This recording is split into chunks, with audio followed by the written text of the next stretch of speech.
실존이라는 말, 영어 단어가 existence입니다. 근데 이 단어는 라틴어 existentia라는 말에서 나왔어요. 이 단어를 분석을 하면 ex 라는 단어, 무엇으로부터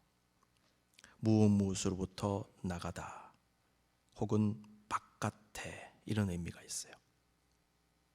그래서 여러분, 영어 단어 exit도 바깥에 나가다라는 얘기입니다. 라틴어에서 왔어요. ex. 이 단어와 시스테레라고 하는 말, 무엇이 나타나다 라는 말, 이 두 단어가 합쳐진 것이 existentia인데, 이 말에서 existence, 실존이란 말이 나왔습니다. 이 단어를 가만히 한번 분석을 해보면 실존이 무언가, 바깥에 나와 있는 존재 혹은 바깥에 서 있는 구체적이고 현실적 존재를 의미하는 것입니다. 이게 실존입니다. 실존이라는 단어의 의미를 생각하면서 인간을 한번 바라볼 때, 인간은 언제나 바깥으로 나가려고 하는 존재, 경계를 넘으려고 하는 존재라고 말할 수 있겠습니다. 그런데 이것이 인간의 실존 아닙니까? 철학을 비롯한 모든 학문 역시 우리의 인식의 바운더리와 함께 그 외에 다양한 종류의 경계를 넘으려고 하는 시도입니다. 이게 학문이고 철학이 대표적인 것 같아요. 인식의 한계를 넘으려고 하는 것. 오늘 본문은 경계를 넘은 인간의 모습을 보여줍니다. 이스라엘 백성들은 40년 동안 광야에서 목표로 삼았던 가나안 땅에 진입하면서 요단강이라는 가나안의 경계를 넘으면서 엄청난 성취감을 가졌을 것입니다. 그 성취감은 언제나 바운더리를 넘어 바깥에 나가 서 있기를 원하는 인간의 본성적 욕구의 충족과도 연결이 되지 않을까요? 그런데 하나님은 그들에게 요단강에서 돌을 가져오게 하시고 그 돌을 세우고 기념하게 하심으로 그들에게 하나님의 역사를 기억하게 하심과 함께 하나님의 경계, 하나님의 바운더리는 결코 넘을 수 없다는 사실, 그리고 하나님의 품을 결코 벗어날 수 없음을 알게 하셨습니다. 오늘은 요단강을 기적적으로 건너는 그 순간 강 가운데 서 있었던 제사장들의 모습, 그리고 요단강에서 돌을 가지고 나와 세우는 장면 속에 녹아있는 하나님의 메시지를 함께 묵상해 보기를 원합니다. 자, 첫 번째로 제사장들이 강 가운데 계속 서 있었던 이유가 무엇일까요? 3장 17절, 여호와의 언약궤를 맨 제사장들은 요단 가운데 마른 땅에 굳게 섰고 그 모든 백성이 요단을 건너기를 마칠 때까지 모든 이스라엘은 그 마른 땅으로 건너갔더라. 다 지나갈 때까지 제사장들은 그곳에 있었어요. 이 본문은 우리에게 몇 가지 중요한 깨달음을 줍니다. 첫 번째, 요단강 도하의 중심에 하나님이 계셨다는 거죠. 제사장들이 언약궤를 맨 채 꿈쩍도 하지 않고 멈추어 서 있는 동안 백성들이 요단의 마른 땅으로 건너간 모습은 하나님께서 친히 강물을 막고 계셨음을 상징하는 게 아니겠습니까? 우리와 함께 하시는 주님은 우리의 인생의 거센 요단강도 막아주십니다. 주님 때문에 요단강의 마른 땅을 밟고 지나간 이스라엘 백성들처럼 우리도 주님 때문에 우리가 건너야 하는 강을 건너고요, 우리가 넘어야 할 산을 넘을 수 있습니다. 하나님은 때때로 우리로 하여금 거센 인생의 강물에 그 물살을 온몸으로 맞게 하시면서 그것을 이겨내기도 하십니다. 그 물살을 그대로 다 맞을 때도 있어요. 좀 안 맞고 싶은데. 근데 또 많은 경우에 그 물살 자체를 막아주시기도 하심을 잊지 마십시다. 하나님은 우리가 시험 당할 때에도 감당할 수 있는 시험만을 당하게 하시며 피할 길을 열어주신다 그랬습니다. 고린도전서 10장 13절 새 번역으로 한번 읽어보겠습니다. 여러분은 사람이 흔히 겪는 시련 밖에 다른 시련을 당한 적이 없습니다. 하나님은 신실하십니다. 여러분이 감당할 수 있는 능력 이상으로 시련을 겪는 것을 하나님은 허락하지 않으십니다. 하나님께서는 시련과 함께 그것을 벗어날 길도 마련해 주셔서 여러분이 그 시련을 견디어낼 수 있게 해 주십니다. 이 약속의 말씀을 여러분 믿으십시오. 오늘도 주님이 막으십니다. 주님이 장애물 넘게 하십니다. 주님이 길을 열어주십니다. 둘째로 우리는 믿음과 인내로 순종한 제사장들의 모습을 깊이 묵상해야 합니다. 수많은 사람들이 강을 건널 때까지 언약궤를 메고 강 한가운데 서 있었던 제사장들의 모습은 요단강 기적 속에 담긴 또 하나의 핵심적 요소를 보여줍니다. 요단강 기적의 중심에는 제사장들의 인내의 순종이 있었다는 것입니다. 그들은 언제 다시 흘러내려올지 모르는 강물에 대한 두려움을 믿음으로 억누르면서 하나님의 명령을 따라 인내함으로 온전히 순종했어요. 내심 두려웠을 거예요. 야, 이 강물 그냥 다시 내려오면 어떡하지? 근데 믿음으로 그 두려움을 억누르고 거기에 꿈쩍도 않고 서 있었던 제사장들의 모습. 성경은 인내의 순종을 바탕으로 일어난 수많은 위대한 역사들을 기록을 하고 있습니다. 출애굽기 17장에서 이스라엘 백성들이 아말렉과 전쟁을 벌였을 때에 여호수아는 전쟁을 지휘하고 모세는 아론과 훌과 함께 산 꼭대기로 올라가 지팡이를 잡고 두 손을 들고 기도했지 않습니까? 근데 힘들어서 손을 내리면 전쟁에서 지고, 다시 손을 올리면 이기고, 내리면 지고, 올리면 또 이기고. 손 하나 내리고 올리고가 무슨 차이가 있을까? 이 손을 올린다는 것은 기도를 계속 했다는 것이고, 손을 내렸다는 것은 너무 힘들어서 그냥 쉬었다는 거예요. 근데 이걸 내리니까 지더라는 거죠. 올리니까 또 이기고. 그때 아론과 훌이 모세로 하여금 돌에 앉게 하고 각각 모세의 좌우에 서서 해가 질 때까지 계속해서 모세의 손을 붙잡고 서 있는 거예요, 옆에서. 그리고 마침내 전쟁에서 승리했다는 기록입니다. 이 모습은 모세와 아론과 훌의 간절한 기도를 들으신 하나님의 도움으로 얻은 그 승리를 우리에게 보여줍니다.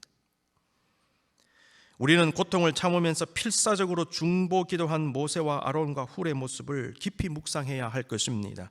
중보 기도자는 돕는 사람이지 않습니까? 그런데 가만히 보십시오. 그 중보 기도자를 돕고 중보하는 사람이 옆에 있었다는 거예요. 중보 기도자를 돕는 또 중보 기도자가 있었다는 거예요. 이것은 우리가 사명을 감당하며 교회를 섬길 때 서로 돕고 협력하여 섬겨야 함을 깨닫게 합니다.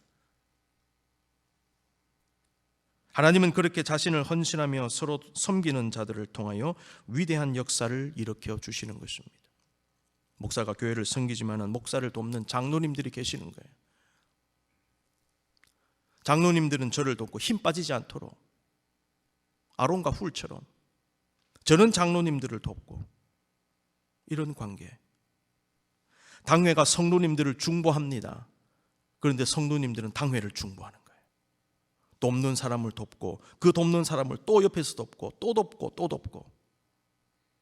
핵심이 무엇입니까? 저 세 사람 헌신자들 아닙니까? 교회의 영적인 11조와 같은 사람들이 늘어날 때에, 10의 2조, 3조 점점 늘어날 때에 그 교회가 강력한 역사를 경험하게 된다는 것입니다. 제사장들의 헌신, 인내의 헌신, 우리가 기억해야 됩니다. 그리고 여러분들도 영적 11조가 되리라 헌신하면서 주님께 나아가실 수 있기를 바랍니다. 두 번째 메시지, 12도를 취해라는 메시지입니다. 하나님은 각 지파에서 한 사람씩 뽑아 요단강 건널 때 제사장들이 서 있는 자리에서 12개의 돌을 가져와라 라고 하는 특별한 명령을 주셨습니다. 이스라엘 백성들은 요단강을 다 건넌 후에 길갈에 진을 쳤는데 여호수아는 그 돌들을 길갈에 세우게 했습니다. 3절, 19절, 20절 그들에게 명령하여 이르기를 요단 가운데 제사장들의 발이 굳게 선 그곳에서 돌 12를 택하여 그것을 가져다가 오늘 밤 너희가 유숙할 그곳에 두게 하라 하시니라. 첫째 달 10일에 백성이 요단에서 올라와 여리고 동쪽 경계 길갈에 진침해 여호수아가 요단에서 가져온 그 12돌을 길갈에 세우고, 이 말씀을 세부적으로 한번 분석을 하면 첫 번째, 각 지파에서 12명을 뽑으라는 말씀. 12명을 뽑으라는 말씀은 강을 건너기 전에도 이미 하셨어요. 3장 12절. 12지파에서 나온 12명의 사람은 하나님의 역사가 이스라엘 공동체 전체를 향한 것임을 상징합니다. 특정 지파만을 위한 역사가 아니다. 12지파 아니냐, 12명 뽑아라는 겁니다. 나의 역사는 너희 전체를 향한 것이다. 여러분, 교회는 오늘을 살아가는 하나님의 백성 공동체이며 하나님은 개인적으로도 역사하시지만 교회 전체 역사하세요. 그러므로 우리에게 필요한 것이 무엇인가? 공동체 의식입니다. 함께하는 의식. 그 다음에 나는 내가 속한 공동체의 구성원이라는 의식. 이게 필요합니다. 나는 뉴헤이븐 한인교회라는 그리스도의 몸된 교회, 거룩하고 영적인 예배 공동체의 지체요 일원으로서 공동체와 늘 함께 해야 된다는 의식이 필요한 것입니다. 함께 살고 함께 죽는다. 함께 예배한다. 함께 일한다. 함께 섬긴다. 공동체 의식. 12지파에서 다 뽑아라. 그리고 12개 가져와라. 너희는 하나다. 한 공동체다. 내가 너희 전체에게 역사했다. 교회 일은 나의 일이고 교회 일은 우리의 일이고 함께하는 일이다. 이런 의식 중요합니다. 두 번째는 제사장들이 서 있는 그 곳에서 돌을 가져와라. 다른 데 있는 돌 말고 제사장이 서 있었던 그곳에서 돌을 가지고 와라. 그랬습니다. 제사장들이 서 있는 자리가 의미하는 것은 하나님의 기적의 중심이라는 거죠. 하나님은 제사장들이 서 있는 동안 물을 멈추게 하심으로 물을 멈춘 것은 하나님의 역사임을 알게 하셨습니다. 제사장들이 서 있던 자리는 하나님의 능력을 증거하고 기억하는 자리가 된 겁니다. 하나님은 바로 그 자리에 있던 돌을 가지고 와서 하나님의 역사의 상징으로 삼게 하셨습니다. 6절 7절 이것이 너희 중에 표징이 되리라. 후일에 너희의 자손들이 물어 이르되 이 돌들은 무슨 뜻이냐 하거든 그들에게 이르기를 요단 물이 여호와의 언약궤 앞에서 끊어졌나니 곧 언약궤가 요단을 건널 때에 요단 물이 끊어졌으므로 이 돌들이 이스라엘 자손에게 영원히 기념이 되리라 하라 하니라. 요단강에서 나온 12돌의 기능은 표징과 기념이었어요. 표징과 기념. 표징이라고 번역된 말은 표시 혹은 증거로 바꿀 수 있습니다. 기념이 되리라 라는 말씀은 기억하게 하기 위함이었죠. 표징은 하나님의 역사를 증거하고 드러내며 기억하게 하는 것입니다. 여호수아는 제사장들이 서 있던 요단강 가운데 그 자리에도 돌을 세우고 나오게 했어요.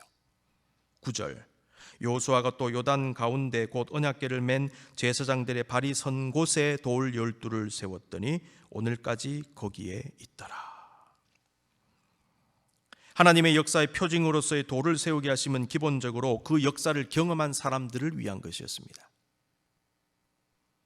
표징을 통한 기억의 목적이 무엇이겠습니까? 12돌은요 이중적 메시지를 던져주고 있어요. 그것은 하나님의 능력과 자신들의 한계입니다. 이 돌 속에 이 두 가지 메시지가 같이 들어있습니다. 이스라엘 백성들은 하나님이 함께 하실 때 경험한 엄청난 능력과 함께 하나님이 계시지 않을 때 여실히 드러나는 자신들의 무능과 한계를 동시에 생각했을 겁니다. 12돌은 은혜를 기억하며 주님을 더 잘 섬기게 하는 돌이었는데 동시에 자신을 더 낮추고 겸손하게 만드는 돌이기도 했어요. 이게 12돌의 의미입니다. 주님은 우리 가정, 기업, 교회에도 우리의 요단강 12돌을 세우고 기억하게 하십니다. 우리 모두는 지금까지 수많은 하나님의 은혜를 경험했기 때문에 그 은혜를 생각하게 하는 여러 가지 형태의 12돌이 없을 수가 없습니다. 우리 교회도 50년의 역사 속에 수많은 일들이 있었지 않습니까? 어려울 때마다 위기의 순간마다 요단강 건너게 하신 하나님의 역사가 있었음을 우리는 고백할 수밖에 없습니다. 교회 창립 50주년을 기념하여 행하는 역사 편찬 작업을 비롯한 다양한 행사들은 우리 교회에 영적 요단강 12돌 세우는 겁니다. 그리고 그 돌들을 보면서 하나님의 역사와 은총을 기억하고 감사와 찬양 드리기 위함임을 잊어서는 안 될 것입니다. 올 한 해 우리는요 12돌 세우는 작업을 하는 거예요. 요단강도를 세우는 것은 하나님의 역사를 기억하기 위한 노력의 일환인데 우리가 주님의 은혜를 기억하는 삶을 사는 것을 너무 어렵게 생각할 필요는 없습니다. 우리는 매일의 삶 속에서 우리의 요단강 12도를 바라볼 수 있습니다. 우리 모두가 자기 나름의 삶의 루틴을 가지고 있지요. 나의 루틴은 하루 일과에서, 가정과 직장에서, 사업체에서, 연구실에서 반복적으로 행해집니다. 사람이 샤워를 할 때도 자기만의 루틴이 있잖아요. 다 방식이 다릅니다. 옷을 입는 순서도 다르고. 그렇죠? 가만히 한번 생각해 보세요. 여러분 주일에 오실 때 자기 자리 앉는 자리가 딱 정해져 있어요. 제가 이렇게 보면 왼쪽 오른쪽 왔다 갔다 하지 않으시더라고요. 희한하게 그 자리에 꼭 앉으세요. 그렇죠? 약속이라도 한 듯이. 이 사람이 루틴이라는 것입니다. 왠지 저기 앉다가 여기 앉으면 불안해요. 그렇죠? 이 사람이 루틴입니다. 성도들은 신앙생활에서도 루틴을 지키죠. 대표적인 것이 주일에 교회에 나와서 예배드리는 루틴입니다. 거룩한 루틴입니다. 믿음의 사람들은 영성생활에서 주일 예배 외에도 자신만의 다양한 영적인 루틴을 지키며 살아갑니다.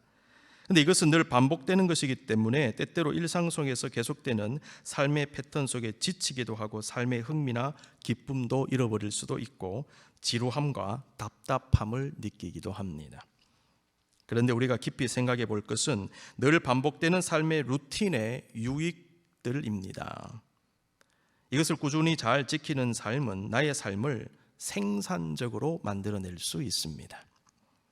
작년 2022년에 수학계의 노벨상이라고 불리는 필즈상을 수상한 우리 한국 사람 프린스턴 대학교 한국인 교수 허준희 교수의 인터뷰를 보았습니다. 이 필즈상은 수학계 엄청난 업적을 이룬 분들에게 주는데 40세 미만 학자에게 주는 상이에요.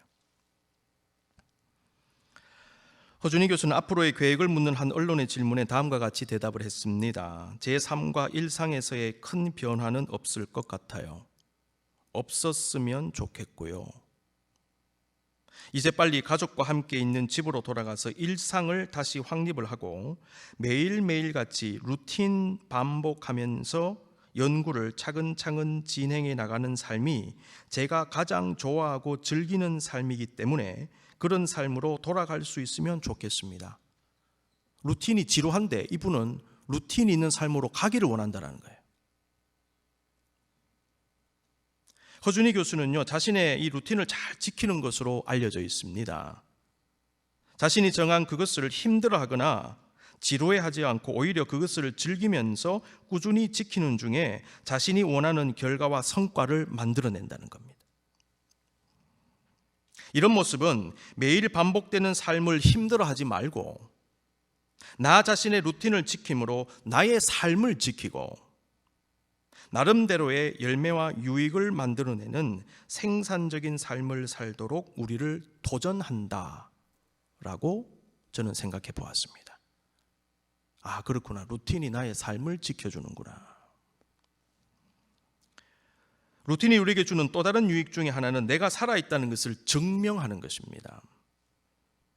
내가 매일같이 반복된 삶의 자리에 서 있다는 것, 정해진 시간에 정해진 장소에서 정해진 일을 한다는 것은 내가 생동하고 있다는 겁니다. 내가 일하고 있다는 것을 보여주는 거예요. 더 나아가 나의 일상의 루틴은 나를 둘러싼 삶의 여러 요소들을 기억하게 합니다. 저는 이 부분에 초점을 두고 싶어요. 기억하게 한다. 무엇보다 나 자신을 기억하게 합니다. 내가 그 일을 할 때, 내가 거기에 있을 때 내가 누군지를 알게 한다는 거예요. 내가 누군지를 기억하고 생각하는 것은 내가 살아가는 삶을 소중히 여기게 합니다. 이러한 루틴의 유익들은 우리 영성생활에 그대로 적용이 될 것입니다. 규칙적으로 꾸준히 해야 되는 영성생활의 루틴은 우리의 삶을 영적으로 더욱 풍요롭게 만들어줄 것이고 나로 하여금 영적으로 살아있게 할 것이고 아울러 영적 루틴 속에 하나님을 기억하고 그 하나님을 믿는 나 자신을 기억하게 할 것입니다. 우리의 영성은 그 상황 속에 그 루틴 속에 지켜지며 예수 그리스도의 장성한 분량으로 더욱 성숙하게 되는 것입니다. 예배 중에 하나님을 기억합니다. 기도의 루틴 속에 나를 기억하지 않습니까? 신앙생활의 루틴 속에 하나님이 기억하고 나를 기억하는 거예요. 루틴과 기억의 관계를 생각해 볼 때에 우리는 나 자신의 요단강 12도를 세우고 그것을 바라보며 나아가라고 하는 주님의 말씀의 뜻을 우리의 일상에서 실천할 수 있구나라는 것을 알게 됩니다. 매일의 삶 속에서도 실천할 수 있음을 깨달을 수 있습니다. 그렇습니다. 하나님은 우리의 존재와 삶의 자리에 내 심령에 우리의 요단강 12도를 세우게 하시고 하나님의 역사의 징표와 기념으로 삼게 하십니다. 그러면서 그 12도를 바라보면서 매일매일 순간순간 하나님의 위대한 역사를 바라보고 요단강 건너게 하셨던 주님의 기적의 역사를 바라보면서 동시에 하나님 없으면 살 수 없는 나의 연약함, 나의 한계도 바라보면서 주님 붙잡고 나아가는 거예요. 순간순간 일터에서 삶의 자리에서 기쁠 때나 슬플 때나 병환 중에나 성공의 그 순간에나 언제나 하나님 기억, 나를 기억, 12도를 붙잡고 오늘을 살아가는 것입니다. 요단강도는 이스라엘의 후손들까지 염두에 둔 하나님의 명령이었음이 증거가 됩니다. 20절에서 22절 여호수아가 요단에서 가져온 그 12도를 길갈에 세우고 이스라엘 자손들에게 말하여 이르되 후일에 너희 자손들이 그들의 아버지에게 묻기를 이 돌들은 무슨 뜻이니까 하거든 너희는 너희의 자손들에게 알게 하여 이르기를 이스라엘이 마른 땅을 밟고 이 요단을 건넜습니다. 하나님은 이스라엘 후손들에게 하나님의 위대한 역사의 징표를 보여주시면서 하나님을 기억하게 하시고 신앙이 전수되게 하셨어요. 하나님은 그 당시 사람들만이 아니라 후손들을 생각하시고 미래까지 생각하고 계셨다는 사실에 우리는 주목해야 됩니다. 우리 자녀들에게 하나님과 하나님 말씀 가르치고 신앙 전수하는 것은요, 우리가 가진 가장 중요한 사명 중에 하나입니다. 우리 교회 가장 중요한 위원회 중에 하나가 교육위원회입니다. 우리는 언제나 지금만 생각할 것이 아니라 미래를 생각해야 되고 후세대들을 늘 염두에 두어야 합니다. 우리가 신앙교육에 최선을 다하고 그와 함께 기본적으로 좋은 교회를 만들어야 되는 이유 중에 하나는 우리의 후손들을 위해서입니다. 우리의 자녀들이 어린 시절에 어떤 교회에서 신앙생활을 했는가 하는 것은 그들의 인생에 큰 영향을 미칠 겁니다. 이건 틀림없습니다. 어릴 때 교회에서 신앙교육 제대로 받지 못하고 은혜 체험이 없을 경우, 또 어떤 경우에 여러 가지 교회의 문제들 속에 상처를 경험한 경우, 그 모든 상황들은 어린 심령들에게 부정적인 영향을 주어서 교회를 멀리하게 할 수도 있어요. 왜? 시험 들었으니까요. 실족해버린 것입니다. 어른들 책임 아닙니까?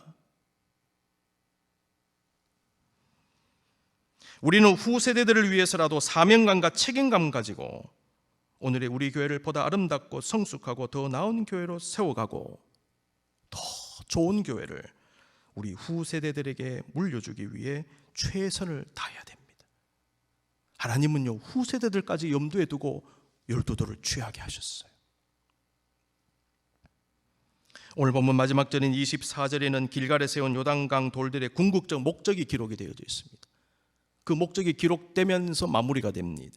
24절 이는 이 땅의 모든 백성에게 여호와의 손이 강하신 것을 알게 하며 너희가 너희의 하나님 여호와를 항상 경외하게 하려 하심이라 하라. 바깥으로는 하나님의 능력을 보이고 안으로는 여호와를 경외하게 하기 위함이었습니다. 여러분 보십시오. 하나님의 바람은 매우 단순합니다. 그것은 하나님 잊지 말고 항상 경외하라는 것입니다. 힘들 때는 주님 찾다가 상황 좋아지면 주님 찾지 않는 간사한 인간, 조금만 잘 되어도 쉽게 교만해지고 감사와 겸손을 잃어버리는 인간의 본성을 잘 아시는 하나님은 우리 심령에 12도를 세우게 하시고 하나님 기억하고 항상 경외하라고 부탁하셨어요. 이것은 우리가 흔히 하는 표현으로 예수 잘 믿어라 라는 말로 바꿀 수 있지 않겠습니까? 예수 잘 믿는다는 것은 굳은 믿음을 가지는 것뿐만 아니라 그 믿음에서 나오는 올바른 사고방식과 행동 양식을 가지고 성숙한 영성과 인성을 가지고 믿음대로 실천하는 삶, 하나님 정말 순전한 마음으로 잘 경외하는 삶을 한마디로 얘기하는 거예요. 예수 잘 믿어라.